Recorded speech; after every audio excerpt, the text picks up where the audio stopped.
Hey, what's up guys? PJ reminds of GY6PH and today may dinala sa aking CT100 Baja. So, for change oil to, Kawasaki. So, naka-ready na yung ating mga gagamitin, tools, drain pan, and then yung oil. So, medyo start muna natin, painitin natin. So, last time, yung huli nating video, yung sa TMX, ano pala yun, 2020 model. So, sabi sa akin nung may-ari, kapanood yung video, 2020 model yan. Ayos to. Nakatono.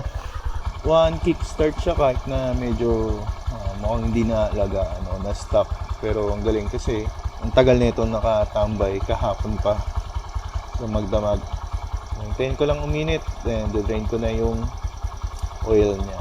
Wala tayong mapwestuhan dun sa kabilang dulo kasi yun, may nakapark dun. Kaya dito ako tuloy sa arawan. Ayan, medyo mainit na ang ating makina. Pero malamig pa din, kahit pa paano. Dito sa part ng head at block ay mainit na. Ito yung oil. Ano niya? Sila pa ng oil para sa oil level gauge. So, papatayin ko na ang susian.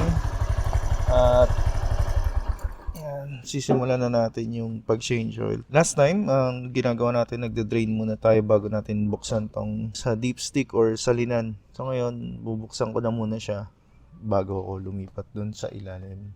Yan, medyo hindi ko sure kung nakafocus yung lens natin, camera, sa ilalim. Medyo masikip kasi.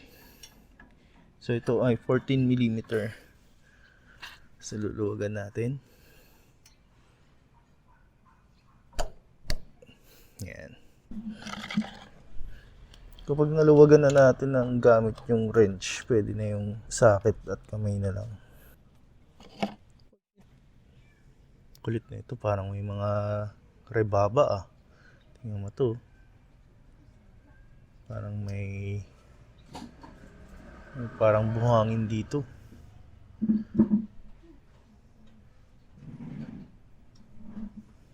Matagal hindi na change oil. Ayan, parang may mga putik. Pero hindi naman nagbawas kasi ang dami pa ring laman.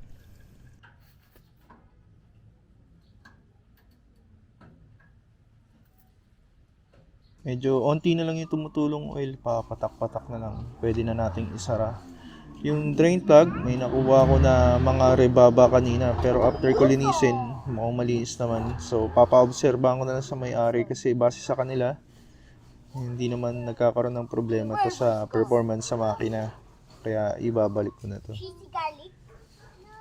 Medyo natulo pa siya pero yun, pupunasan ko na lang.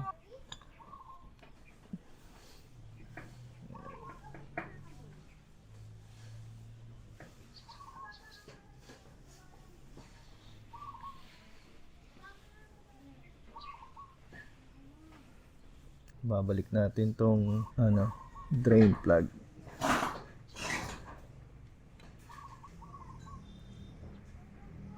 Yeah.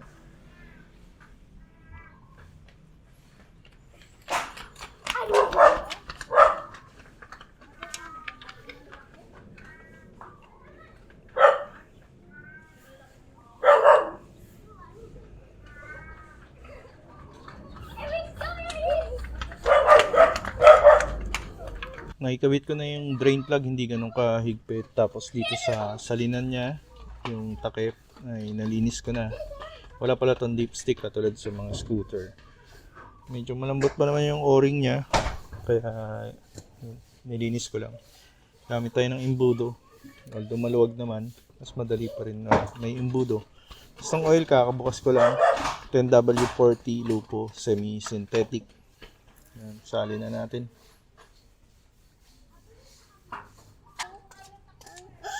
So, ito yung oil level.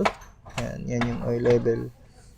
Ito, nasa full naman siya. 1 liter yung nilagay ko . So, dito yung low, dito yung high. Wala siyang dipstick katulad dun sa mga scooter. Yan, tatakpan na lang natin.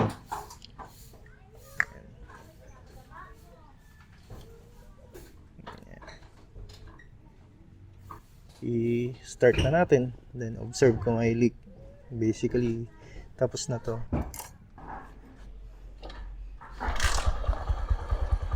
Tapos na tayo mag-change oil. Obserbahan ko na lang kung may leak sa ilalim. Pero palagay ko, wala naman. So, didispose ko na lang yung used oil. Natin yung oil. Natapon yung oil kanina pag ano ko. Yan, marami pa rin naman. Tapos malabnaw pa siya kahit papano. Pero dark na. So hanggang dito na lang ang aking video. Salamat sa panonood. Hanggang sa muli. Alam.